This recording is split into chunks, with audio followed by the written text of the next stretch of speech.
Hey, good morning, good afternoon, or good evening. It's Curtis Hyde with Colorado Computer Support, and as always, I appreciate you giving up some time to hang out with me for this week's Tuesday Tech Tip. And this week, we're going to be giving you a new tip inside of Teams that we have not talked about before, as it is a growing Microsoft platform that tons of businesses are using. So we may use the search bar at the top of it just to type in an employee's name to start a chat. But there's much, much more you can actually do with this. And it's actually their shortcut key. So if you just go up to the search bar and click on it, and all you have to do is click the forward slash, it gives you an insane amount of options of shortcuts that you probably aren't aware of.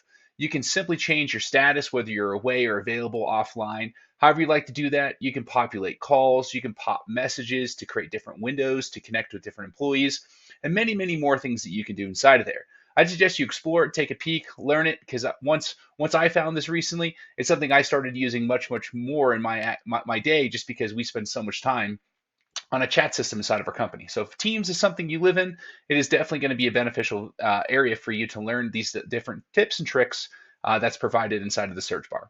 So as always, if you do have any questions or concerns, anything IT related in your business, we love to chat with you to see if there's something we could do to assist or help you out with. And as always, if we can't, we'll definitely refer you to someone who can.